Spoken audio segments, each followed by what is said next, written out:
Cop laughs at black boy for saying his dad's in special forces, until he walks onto the scene. You expect me to believe that, kid? The cop's laughter was sharp, mocking, as he loomed over Jamal, his grip tight on the boy's wrist. The flashing red and blue lights painted the quiet suburban street in streaks of tension. Neighbors peeked through blinds, their whispers swallowed by the hum of the patrol car's engine. Jamal stood his ground, chin raised, voice steady. My dad's in special forces. He's going to be here any second. The cop smirked, shaking his head. Yeah, sure he is. But what the officer didn't know was this. In less than 60 seconds, his smirk would vanish. His grip would loosen. And the man stepping out of the shadows would make him regret every word. Jamal had heard it all before. You don't belong here. Where'd you steal that bike from? But today was different. He was just riding home from basketball practice when the cop rolled up, accusing him of matching the description of some suspect. Jamal knew the drill. Keep calm. Answer questions. Don't give them a reason. But when the officer scoffed at the mention of his father, something in him snapped. His dad wasn't just any soldier. He was the kind of man who moved in silence, until he didn't. The cop's radio crackled as he reached for his cuffs. Let's take a ride downtown, kid. We'll sort this out. Jamal's stomach dropped. He knew what that meant. Then, tires screeched. A black SUV skidded to a halt behind the patrol car. The officer spun around, hand instinctively hovering near his holster. The SUV door swung open, and boots hit the pavement, heavy, deliberate. A towering figure emerged, his posture rigid, eyes locked on the scene.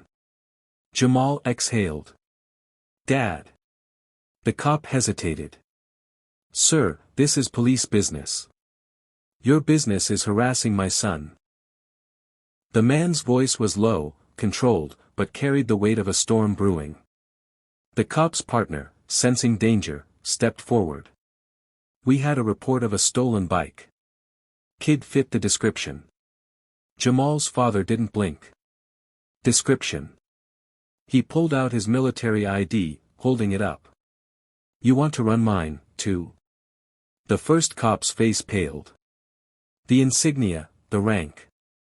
None of this was a joke. For a heartbeat, the street was dead silent. Then, the officer swallowed hard. Look, we were just. Just what? Jamal's dad cut in, stepping closer. Teaching my son another lesson about how the world sees him. Jamal's chest tightened. He hated this. The stares, the tension, the way his dad's jaw clenched like he was holding back fury.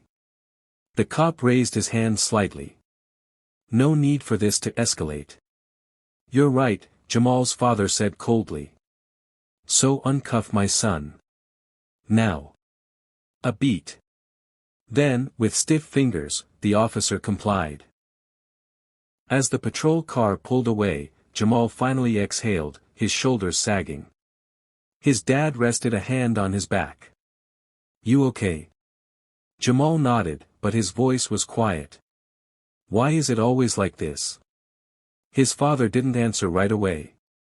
Then, softly, because some people need proof before they respect you. But you don't owe them that. The streetlights flickered as they walked home, the night swallowing the echoes of the confrontation. And for the first time, Jamal understood. His father's strength wasn't just in his rank. It was in the way he stood tall, unbroken, no matter who doubted him.